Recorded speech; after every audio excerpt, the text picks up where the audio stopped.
Rachel Alexandra and Calvin Brielle just opening up at will with a 16th to go. It's a hand ride for Calvin and Rachel Alexandra. A great start to her 3-year-old campaign. She wins it by about 7. Feels like yesterday, but it's already been 14 years ago that Rachel Alexandra launched a historic 3-year-old campaign with a win in the Martha Washington. Nick Tammaro here to take a look at the Martha Washington, joined by Scott Shapiro. Scott, a compact group of fillies, but this is undoubtedly a race that has launched a couple of very strong 3-year-old campaigns.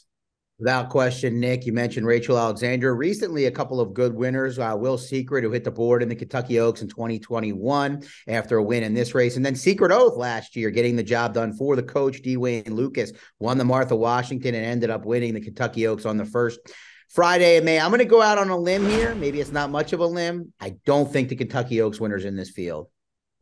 I think that seems fair enough. We're still looking for the 3-year-old fillies to sort themselves out a little bit. We have a couple of recent stakes winners in here, though, that are going to do battle. And let's start with your pick, number 3, Defining Purpose. This will go, I should say, as race 5 on the Oaklawn 11 race card. Post time about 3:10 Eastern time. Defining Purpose was well beaten in the Goldenrod behind Hoosier Filly, one of the more well-regarded 3-year-old fillies around right now, but bounced right back to win the year's end on New Year's Eve in a pretty strong performance. Oh, it was a strong performance. Struggled to relax a little bit in kind of a perfect trip off the 3 leaders. But once David Cabrera got her to relax, it was pretty clear she was going to handle the field in that event, that $150,000 non-stakes event. You mentioned the Goldenrod, Nick. She did come back off just 9 days rest off a big maiden breaking performance and got out a little bit awkwardly from the far outside. So I'm not going to hold that effort in the Goldenrod against her too much. I just think she looks like the best filly in here. She's going to need to learn to relax a little better to kind of reach her peak, but a little chalky, but that 6-5, I think Defining Purpose is the one to beat. Yeah, perhaps a faster paced race may help her relax a little bit more, given that she'll have a little bit more to run at. And one of the horses that's going to participate in that pace almost certainly is the 5 Olivia Twist, who comes in off a win in the Trapeze at Remington. That was on the same card, which featured the Springboard Mile.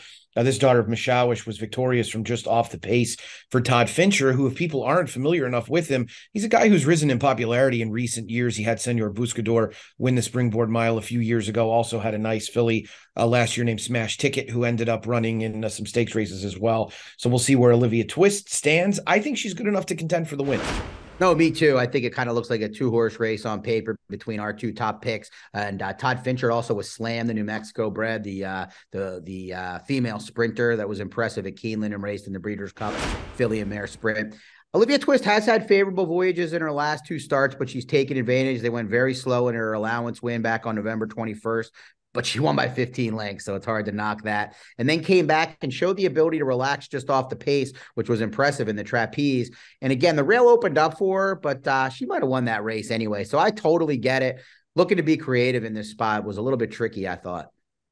A filly that went for 46 times her sire's stud fee at the Ocala sale back in the middle of 2022. It wouldn't be a 3-year-old race for colts or fillies without mentioning Brad Cox, who, of course, went 1-2 in last Saturday's Silver Bullet Day, for which you were on hand at the fairgrounds. He has the one wet paint, who has yet to run on a fast dirt surface. We're anticipating a fast track at Oaklawn on Saturday. Where do you think this daughter of Blame stacks up? Well, I mean, I guess if I had to try to beat one of the 2 favorites, and the morning line suggests that I'm not being creative here once again, but I do think she's the one that probably has the best chance. That being said, she tried the turf, then she raced at Indiana and won over the slop. She did take a big step forward over the all-weather surface in Florence back in mid-December, and that winner that beat her and that she battled with to the wire in Balsara was pretty impressive visually. Got a pretty good number that day. Flavian Pratt takes the call. I would expect him to try to sit a pocket trip here with this daughter of Blame, like Nick, that, like you said, will try fast main track for the first time. Godolphin homebred, a likely candidate to move forward as well. One more for us to look at is the 4 Take Charge Brianna, who was 3rd last time out in the year's end behind your top pick, Defining Purpose. We'll see if maybe she's a little bit more engaged early. I think that might help her bridge at least some of that deficit. Yeah, we talked about the coach winning last year's race with Secret Oath, a long shot this time around, or somewhat of a long shot. It's a compact group. She's 6-1 on the line. I thought she just took advantage of a favorable race shape in the race. Defining Purpose won back on New Year's Eve over this surface, passing tired horses.